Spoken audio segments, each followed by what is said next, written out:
Greetings, everyone. In this video, I'll be running through some Hexcrawl and random encounters in the Forbidden Lands role-playing game. Our characters will continue their story and continue the adventure, and I've got a few things to show you here that I've been working on with the AI art aspect of everything that's coming into the world now. I'm just late getting on the bus, I suppose. And I also want to talk about one rule that I change in the game and how I use the D8 to determine random encounters and when they happen and how that all works. So either way, I'm going to show you a little bit. This is Yaron Tellmore. He's the character that we went and were able to rescue, and I like how that one turned out. These are all AI printed out on a color printer and then affixed to the back of an ID badge. This is Bodlo. He and Quiche Karloff, which I don't have a card yet for Quiche. Bodlo and Quiche are in Ember's shrine babysitting Haraveld's unconscious body right now at the moment. That's where our characters are trying to get back to. And then here's Alhun. That one turned out really well, I think. He looks really good there. He's our hunter. Yusefka, this is one of my son's main characters. Definitely one of the original characters we made back in the day. Radika, she's recently a new character, recently made by my friend. She is a half-elf druid. Yusefka is a half-elf fighter. Ushkala, this one turned out really well. Isir orc fighter. Very nice. And then Haraveld, this picture is one that he's actually in his 30s, so this might be him in a few years, if he lives that long. But either way, it looks really good. I've enjoyed doing these. These are fun.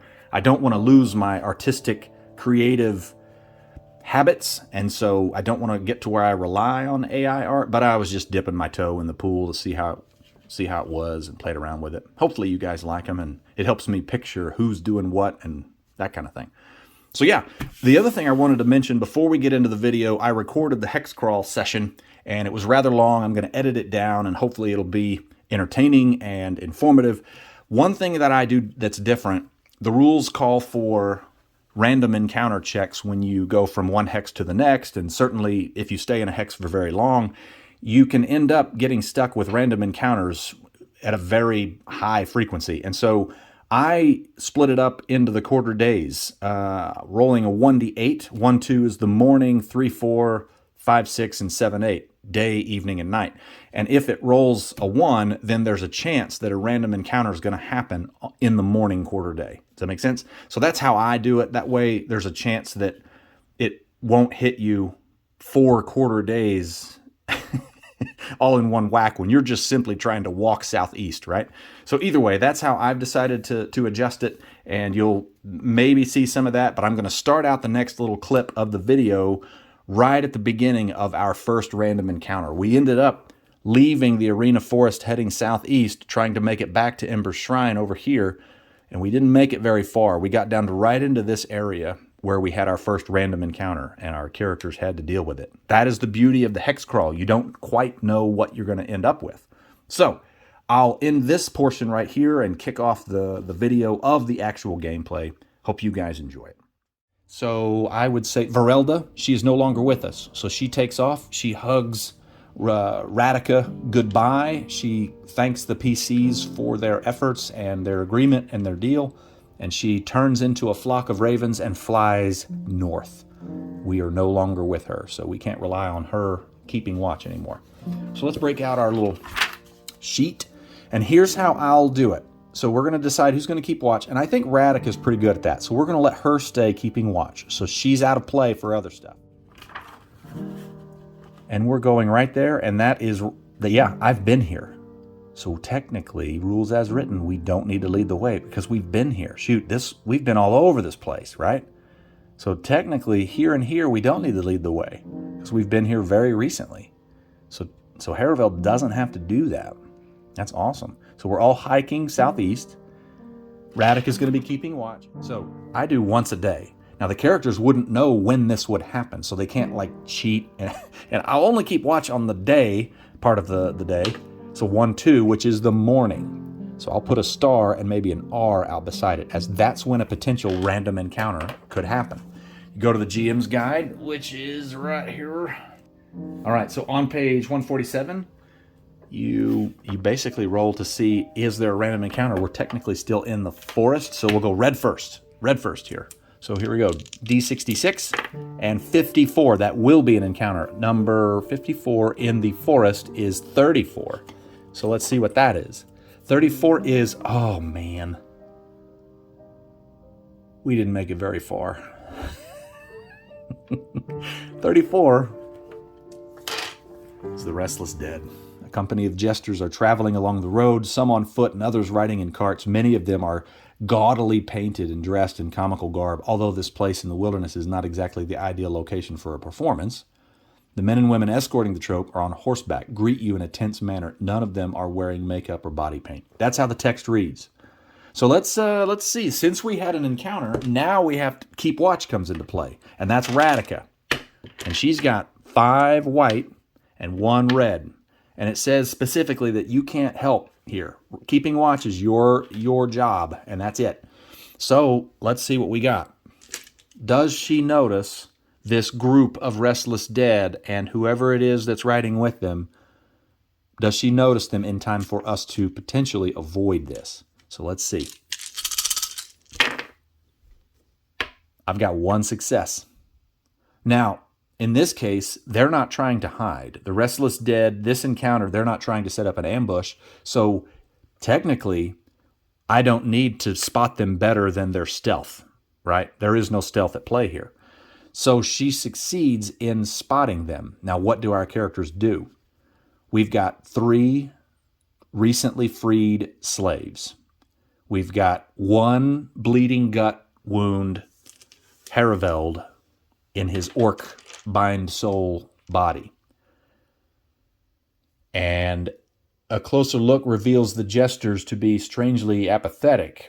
Turns out that these people are being escorted by a unit of iron guards. Looks like they're tracking them and will reach the company moments after the encounter with the adventurers. So Captain Hallmar is in a good mood, playing along, demanding a performance for himself and his soldiers. After a while, Hallmar drops his facade. The dead are to be moved to the closest Rust Brother temple to be re-educated as servants and soldiers, while the escort is to be arrested for blasphemous disobedience. The adventurers can help the townsfolk or just go on their way. Oh my goodness.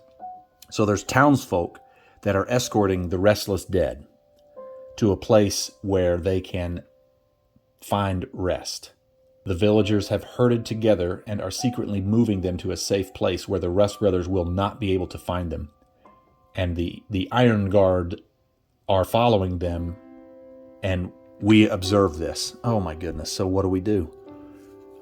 This is where Raven's Purge, Ravenland, Forbidden Lands, this is where we're not necessarily the good guys here. I mean, we could leave them to their own problems. We've got our own problems here, right?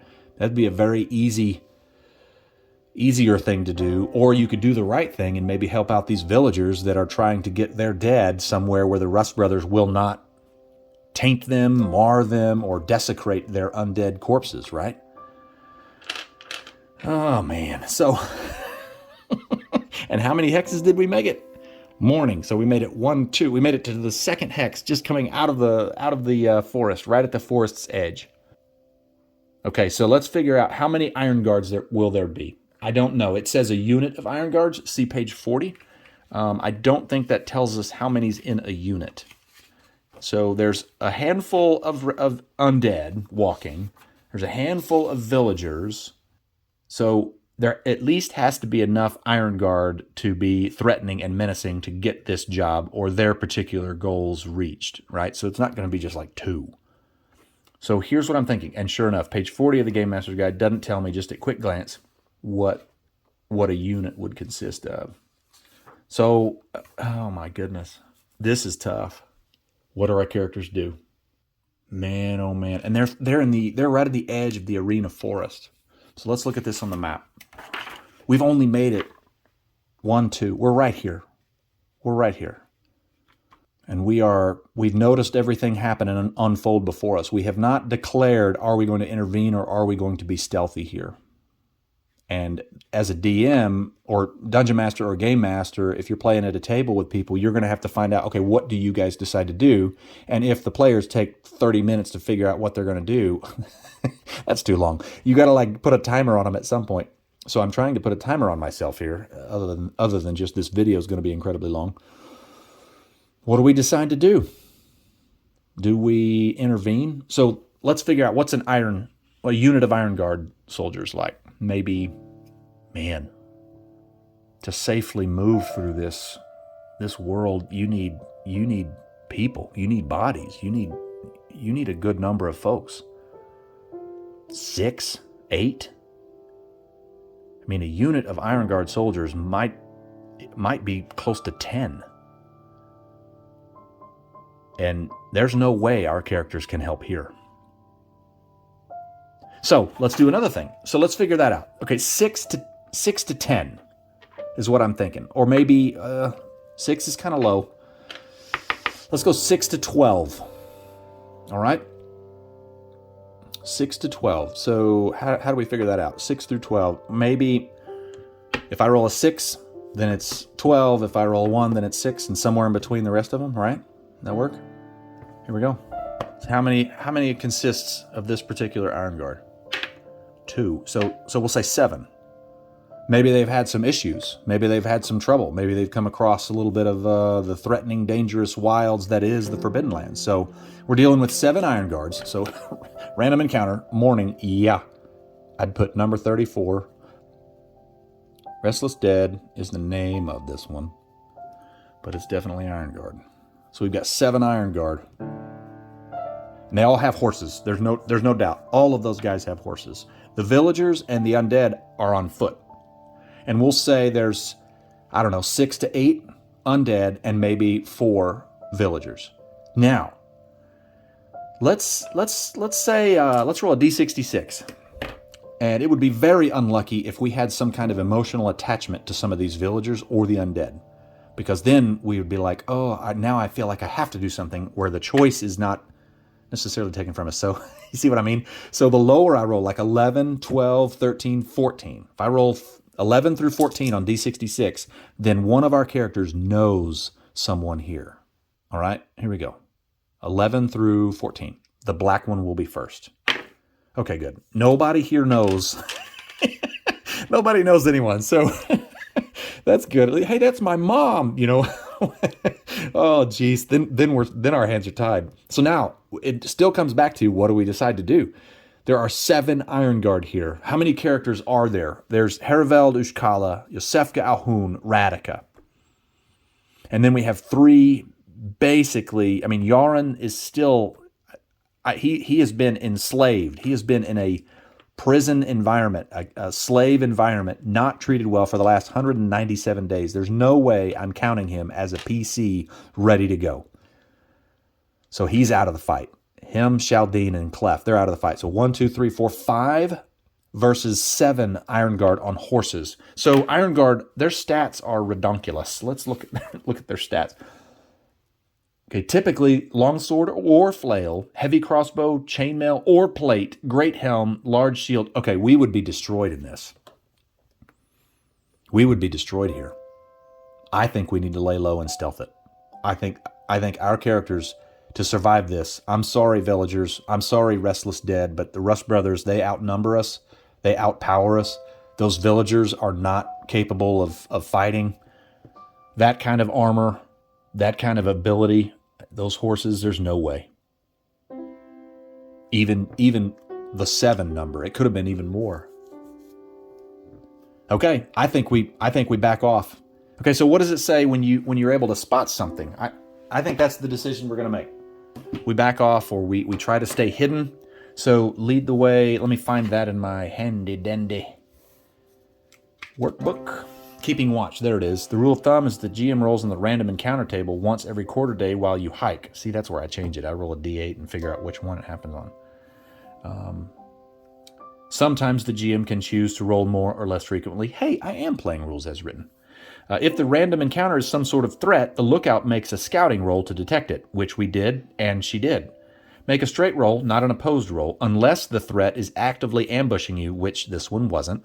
Success generally means that the lookout notices the threat while it's still at a safe distance. You can then decide whether to show yourselves, set up an ambush, or to sneak away undetected. Failing the scouting roll means that the threat is up close and personal before you notice it. Okay, so we need to sneak away undetected.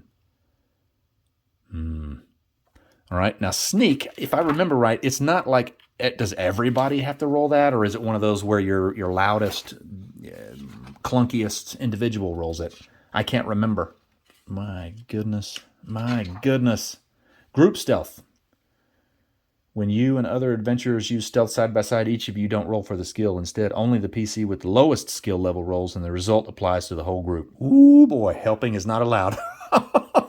Okay, let's see who's the loudest little person here. Okay, so we've got 3 slaves, but they're wearing nothing, so armor doesn't affect. In fact, armor doesn't affect it in the game. We actually came up with a homebrew rule that allows it to. So who's the lowest stealth? We're not going to count our 3 slaves that have just recently been freed. Oh boy. So it's not going to be Alhoun. Agility 2, stealth, nope. Oh wait. Yep, she does. So it would be Heriveld. Okay. Now, would Heriveld, as an orc, Roka orc. This is his human stat, so his strength and his agility are the Roka orc, which is 5 and 2. So I have 2 agility and no stealth. This is not good, gang. Helping is not allowed. So here we go. Do the Iron Guard notice us? Heriveld, you clunky orc. Why does it always have to be him? Let's go! Let's go! He succeeded. The loudest guy here succeeded. Our group is able to back away from this mess. That may have been a huge problem for our characters to deal with. My goodness. 7 Iron Guard, villagers, restless dead. Which direction would they be going? Which direction? That's a long way to get down here, but maybe they're heading south along the river?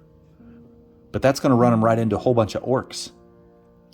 We're going to say they're heading north. Why would they be heading south? They know that orcs are going to be problems for them here. They're heading north. We'll say they had just crossed this river and they are heading north. And we let them go. Whew. That's hard to do. You got people that need help. Usually I want to go help them, right? We got good guys in this bunch, you know. We try to be heroic. But my goodness, that would be a death sentence. That would be difficult. 7 Iron Guard. So we let them go. We watch poor villagers get accosted by the Iron Guard, and they have taken all the villagers prisoners as well as the restless dead and herd them to the north. That is the morning quarter day. So we move those 2. So technically we would cross that river. Let me go ahead and finish the 37th. How about that? Let's do that. So we have to cross the river. So when you come to a place at a river, you have to find a way to get across it, right? If it's even possible. Or we could go around, but this is the direct route. We want to go and then straight shot to Ember Shrine, right by our old stronghold. So let's see if we can cross the river. That's a survival roll. And who's our watch person? That was Radika, so she can't do it. We'll let somebody else play. Because this is a way, because doing this allows you to get willpower points if you need to push. So survival, it would be the same as all these others, like make camp or lead the way. So let's do Alhoun. 1, 2, 3, 4, 5, 6. All right, here we go. Alhoun's going to try and find a way for us to get across the river. Now this, you can offer some help. So why not? We've got people to help. Let's throw another dice for assisting here. And we'll say that it is Yosefka helping. So here we go. And he did find a way across. He did find a way. So we were able to continue on. And we don't need to lead the way because all of our characters have been here except Radika, because she just started the last session. So we can travel. That was morning. This is day 3, 4. So here we are, right? And then it would be evening, which turns into dark. So we need to make camp here. And you can do that in the dark without any trouble. So who's going to make camp? We also have that tent that we can share. So we'll let Alhoun do it again. Maybe he can get some willpower points if he needs to push it. So let's make camp. And we don't need to push it. And the ones don't affect us because nothing. Yeah, we make camp. We're good. Can you fish at night? 1, 2, 3, 4. We are. We butt up against a river here. Ooh, this is great. We've got some food. We need some food, and technically that river might be good. We can forage for water as well. We need to find ways to get some food and water in these other folks. So Haraveld's a fisherman. What about other people? What do we got here? Alhun's working. Ushkala, she could do some fishing. Let's let her do it. 1, 2, 3. And Radika technically is still keeping watch. And we're not gonna split up at all. We do have a fishing net which allows us 2 gear dice, and she's got 1 skill. So let's keep someone with her. Who's gonna be with her helping? How about Yusefka? Let's catch some fish. Come on. Okay, we've got 1, 2, and okay, so 2 successes. There's a 1 there that would get us some willpower. Let's push it. Why not? So all that freezes. All of these re-roll. And right now we've caught 2 fish. I think that's right. And that was a 2. So we got hurt a little bit more. So I've got 2 successes on the board and 2 failures that do damage to wits. So that's going to give her 2 more willpower, which I'm doing off screen. Nice. Okay, and it didn't damage, I love that it didn't damage my fishing net. That's kind of cool. Okay, last thing here, fishing. Let's double check it. That's one of the things I like to do. I've always enjoyed fishing in role-playing games. I don't know why. I'd have wizards or rangers or fighters, but they all somehow found their way to a river or lake or an ocean. Okay, success means you catch a number of units of fish equal to the number of successes you rolled. The fish can be cooked by a chef, which takes some time, or at an inn, and then is turned into an equal amount of food. You can eat fish raw. You then consume a unit of fish instead of rolling your resource die for food. You need to do this within a day, or the fish will be spoiled. Okay, so basically, and this is one that you could try to improve every time because you can always improve it, right? So we've got 6, or two 6s, which allows us 2 things of food for just someone to straight consume. And didn't we run out of food for Clef? We did. So he's going to eat one of the units of fish, and we'll let Shaldine eat the other one. So we only need to roll for Yaren on his food, and here it is. 1, of course. Dadgummit. We may have to stop and hunt and stuff. Okay, here's his, that dice goes away for a second. Here's his water roll. Oh my gosh. But hey, we're actually near water. We could collect some more. Okay, Shaldine ate fish, so she doesn't need to eat roll of resource die for food. Here's her water. Okay, let's break out one of these guys. And Clef, he doesn't need to eat, he doesn't need this because he ate a unit of fish. And so here's his water roll. What in the world? Okay, I gotta stop. This is crazy. But I need to do the rest of them. Ushkala, dadgummit, I'm running out of food. We may have to stop and hunt and fish and gather resources before we can continue on. Who's next? This is Haraveld. You can see all the stuff I wrote all over it. Okay, here's water. Yay us. And here's food. Yay us. Oh, nothing. Good, good, good.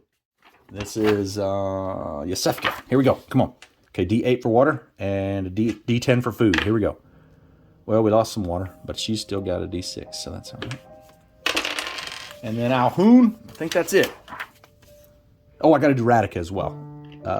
Water and food, D10 for food, D8 for water. And good grief, lost a little bit of food. Okay, and then Radika. She had a D8 for both. And she lost, I didn't say which one. So we'll just go food and water. So she lost 1 food.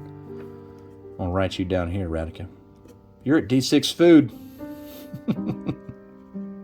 He watches the videos sometimes. I'm going to end it right here. Thanks for watching. Hope you enjoy it. We'll continue on with our Hexcrawl. Maybe I'll edit this down and get this thing shortened up some and keep going. What did you think about those Iron Guard? Did I do that right? Did I do that okay? I mean, what would a unit of Iron Guard look like? What's your thoughts? What's your opinion? Let me know. And yeah, hope you have a great day, and I'll catch you on the next one.